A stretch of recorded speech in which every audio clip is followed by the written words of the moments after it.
Hello friends, welcome back to channel महापुरुषों की बातें। साथ संगत जी, सबको प्यार भरी राधा स्वामी। आइए सुनते हैं कुछ प्रेरणादायक वचन। ये वचन राधा स्वामी सत्संग व्यास द्वारा प्रकाशित पुस्तक संत मत प्रकाश भाग 1 में से लिए गए हैं।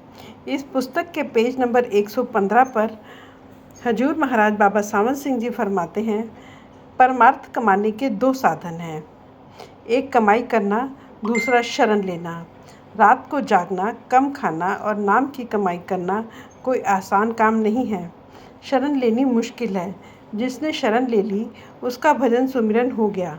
जब शिष्य सद्गुरु की शरण में आ गया फिर वापस न जाए, इसका नाम शरण है। शरण ली गुरु अंगद देव जी ने। जैसे आए वापस ही नहीं गए। जो नमक की खान में आ गया वह नमक हो गया। गुरु अंगद देव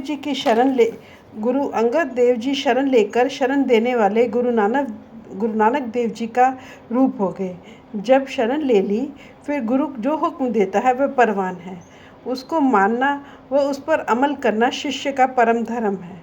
जब तुम शरण लोगे आत्मा एकदम ऊपर चली जाएगी, रुकेगी नहीं, मगर मन शरण नहीं लेने देता। हमारे कई सत्संगी हाय हाय करते हैं कि 20 साल हो गए, अंदर रोशनी नहीं देखी। उनमें क्या कमी रह गई? उन्होंने शरण नहीं ली। जब भजन में बैठो, अगर मन बाहर नदियों पहाड़ों में दौड़ता है तो ये शरण नहीं। जब तक संकल्प विकल्प उठते हैं और दुनिया के विचार आते हैं तब तक शरण झूठी है।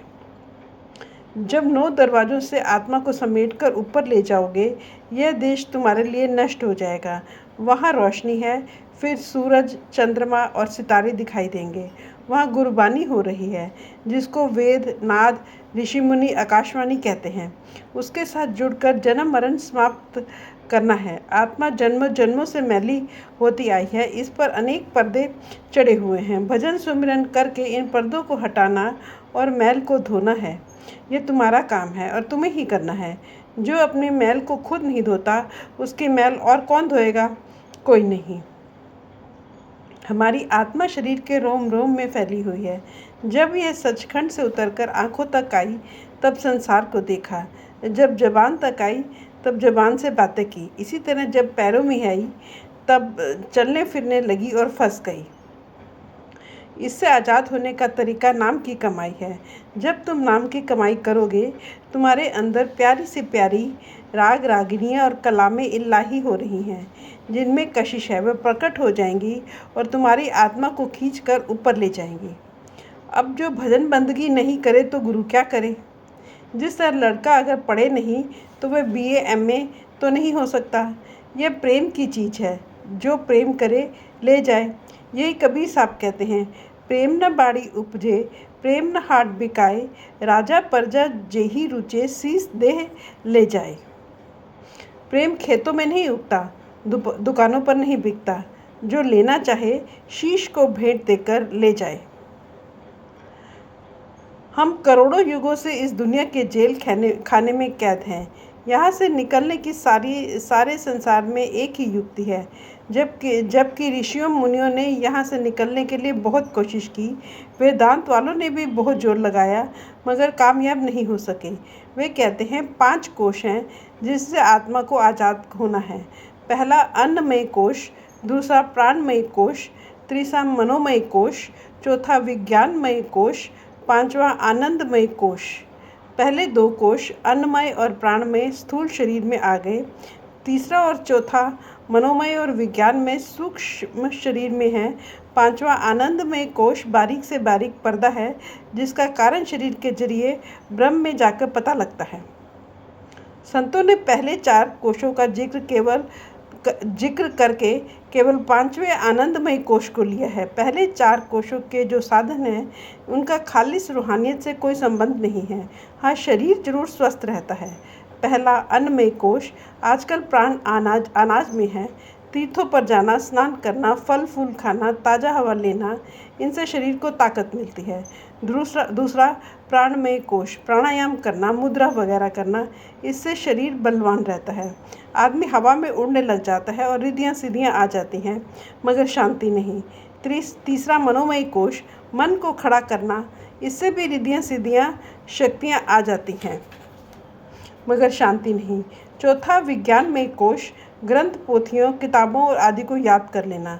इन चारों के अंदर शांति नहीं। पांचवा, आनंदमय कोश, इसमें शांति है।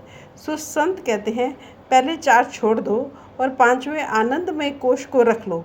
यह है सीधा रास्ता है और संत मत से मिलता है। सो जो इस कैद खाने से आज़ाद होना चाहता है उसको चाहिए कि वह अपनी सूरत को शब्द के साथ जोड़ दे। यह आसान से आसान तरीका है सारे संसार में पार होने का। इससे आसान और कोई साधन नहीं है।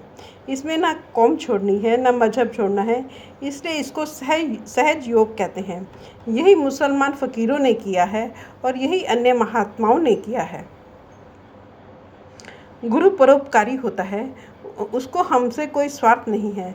हम जन्मों जन्मों से जेल खाने में फंसे हुए हैं, उसको हम पर रहम आता है। वह चाहता है कि इनको न केवल गुरु भक्ति करवाकर इस जेल खाने से आज़ाद करवा दूं, बल्कि मालिक के देश पहुंचा दूं। वह किसी का मजहब तोड़ता है, ना नया बनाता है और ना ही किसी की पाई पैसा लेता है, बल्कि मुफ्त का नौकर है।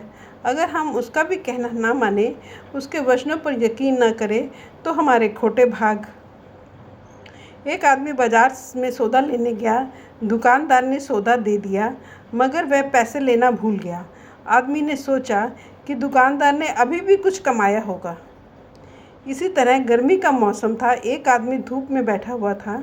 किसी भले मानस ने कहा कि धूप में बैठा हुआ है, छाया में आ जा। कहता है, क्या दोगे? यही हाल हमारा है। संत कहते हैं बाहर नदियों, पहाड़ों में, ग्रंथ, पोथियों में जो समय लगाएगा वह व्यर्थ जाएगा। इसलिए बाहर भटकने में उम्र ना गवा, बल्कि अंदर आ, पर्दा खोल। तसल्ली तब जब भी होगी अंदर जाके ही होगी। कितना आसान तरीका है। कहते हैं कुछ ना करो, सिर्फ अपने ख्याल को यहाँ दोनों आँखों के बीच में रखो। हमारी आत्मा तीन हालातों में रहती है, जागृत, स्वप्न या गहरी नींद में। जागृत अवस्था में हमारी आत्मा आँखों के पीछे रहती है। किसी अंधे को आवाज़ दो तो वह यहाँ दोनों आँखों के पीछे ख्याल रखकर कहेगा, कौन है भाई? स्वप्न में आत्मा कंठ में रहती है। कायदा यह है कि लैंप से जितनी दूर होते जाओ अंधेरा बढ़ता जाएगा। यही बात है कि स्वप्न में पूरी बातचीत नहीं होती। यदि सिर है तो पैर नहीं, अगर पैर है तो सिर नहीं, क्योंकि आत्मा अपना पूरा काम नहीं करती या नहीं कर सकती। जब गहरी नींद होती है तब आत्मा हृदय में होती है। वह स्वप्न से नीचे की हालत है। अब जितने प्राणायाम वाले हैं वे यहाँ बैठे हैं। जिस तरह जो जो पहाड़ की तरफ जाओगे ठंड ज़्यादा होती जाएगी, इसी तरह जो जो ऊपर जाओगे शांति आती जाएगी। जब तुम मन और आत्मा को यहाँ तीसरे तिल पर खड़ा करोगे तब सारी चेतन सत्ता इकट्ठी हो जाएगी। शरीर मुर्दा अर्थात सुन्न हो जाएगा। तुम्हारा प्राणायाम हो गया। वह प्राणायाम बनावटी है, कुदरती नहीं। अब आँखों के पीछे जो पर्दा था वह खुल गया। अंदर रोशनी पैदा हो गई। सूक्ष्म देश शुरू हो गया। यह आलमे फना है, वह आलमे बका है, यानी यह नाशवान है और वह अविनाशी है। यह अज्ञान का देश है, वहाँ ज्ञान है। कहते हैं यह आसान से आसान तरीका है और तुम सभी के अंदर है। फ्रेंड्स, अपनी इस वीडियो को आज हम यही समाप्त करते हैं। अगली वीडियो में आगे बढ़ेंगे। Thank you.